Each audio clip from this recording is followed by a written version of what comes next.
diyaar uma nihin inaan ku kalsoonaan weyno wixii aan qorannay diyaar uma nihin in aan ka shaqayno fowdo iyo marin habaabin mooshinka waa la dhigay procedure-ku galay gudoomiyihii sharciyadaas meel mariyaa jooga waxaan jeclahay in lagu kalsoonaado xeer hoosaadkan uu gudoomiyaha mooshinka ka yaallo ugu horeyn isagu saxiixay waa nasiib daro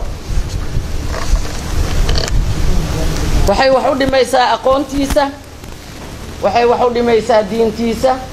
waxay wax u dhimaysaa karaamadiisa in uu yiraahdo halkana looga baxay waayo cidi kama noqon karto marka la aqbala kadib ilaa laga geeyo baarlamaanka gudihiisa golaha shacabka dhexdiisa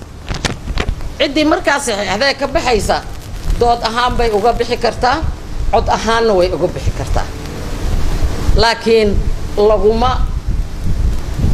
loogama baxo bannaanka loogama baxo kadaba imaashanaya waxay tahay codkaagaad leedahay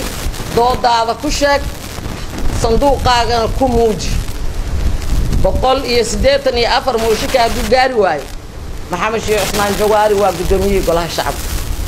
hadduu gaaro 3 meelood labana 15 beri gudahood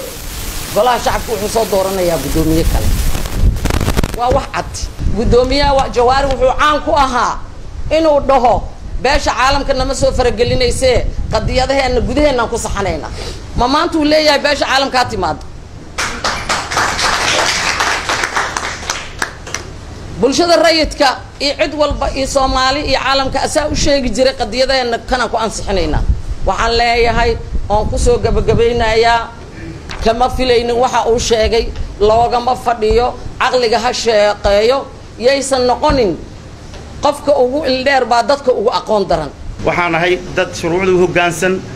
haddii gudoonkooda ay dhaliilan iska bedeli karo hadduu u fiican yahay sidiis ugu dambeeyo oo awaamirtiis qaata marka gudoomiyihii maadaama baarlamaankii ay u arkeen in hoggaamintii la rabay fulintii u hoggaansanaantii shuruucdii yani dardargelintii dastuurka ummadda Soomaaliyeed u fadhiday waxyaalihii laga rabay oo dhan hoggaamintooda haddii lagu dhaliilay oo la yiri gudoomiye waqti badanna maartay baarlamaankan hoggaan u ahaatay waa lagu qanci waayay sidaad u hoggaaminayso naga fadhiiso haddii la yiraahdo lagu soo jeediyo laba arrimood xaq u leeyahay gudoomiye jawaari in uu sugo codka 184 ku dhacaya aad looga badiyay inuu taas aamino oo sugo ama sidii haddii walaalkay soo jeedinahay amal war odayaan ahay haddii baarlamaanka intiisa banaba mar sidaas soo garteen waayahay warkiin waayay anigaaba ka fadhiistay cod hataa ma sugaay labadaas u bannaan ma ahin in